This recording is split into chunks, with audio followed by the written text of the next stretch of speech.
निवडणूक आयोग आणि भाजप यांच्या मॅच फिक्सिंगनी महाराष्ट्राच्या जनतेचं आणि दम असेल तर निवडणूक आयोगाने माहिती द्यावी ना. का लपवतोय माहिती? नानाभाऊ काय सांगाल, राहुल गांधी यांनी आज महाराष्ट्रामध्ये झालेल्या निवडणुकीवर तासारे ओढल्या आणि ही मॅच फिक्सिंग होते असं म्हटलं. त्यांनी 5% टप्प्यामध्ये फसवणूक झाली असे ते बोलतात. काय सांगाल? निवडणूक आयोग आणि बीजेपी म्हणजेच नरेंद्र मोदी आणि अमित शहा या लोकांची त्याच्यात मॅच फिक्सिंग होती आणि त्या मॅच फिक्सिंगच्या आधारावर जनमताचाच विश्वासघात करण्याचं काम महाराष्ट्रामध्ये भाजप आणि त्यांच्या माहितीने केलेलं आहे. हे सिद्ध झालेलं आहे. बेईमानीने ही लोक निवडून आलेली आहे. जे राहुलजींनी जी भूमिका मांडली त्याच्यात कुठलीही चूक नाही, ते बरोबर आहे. कारण की यांनी 4 महिन्यामध्ये 46 लाख मतं वाढवली. ते कुठले मतं आहेत, कुठून आले, कुठं राहतात त्याची माहिती निवडणूक आयोग देत नाही. त्याचप्रमाणे संध्याकाळी 6 वाजताच्या नंतर 76 लाख मतं झाली.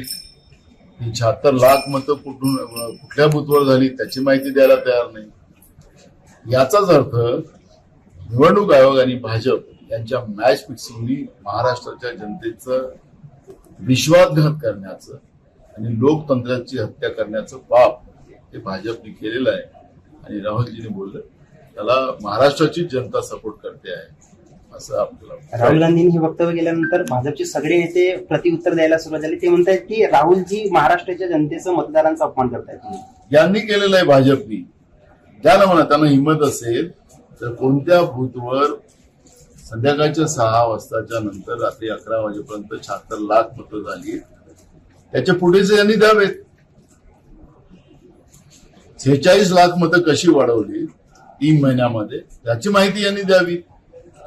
तर राज्याच्या जनतेची बेईमानी स्वतः भाजपने करावी आणि राहुल गांधीवर आक्षेप घ्यायचा. स्वतः बेईमान लोक हे भाजपचे. आणि यांनी राहुल गांधी सूर्य आहे याच्या चुकी यांच्याच तोंडावर पडणार. आणि दम असेल तर निवडणूक आयोगाने माहिती द्यावी ना. का लपवतोय माहिती? कोणाच्या दबावावर लपवतोय? त्यामुळे या बेईमान लोकांनी राहुल गांधीवर टीका करायची यांची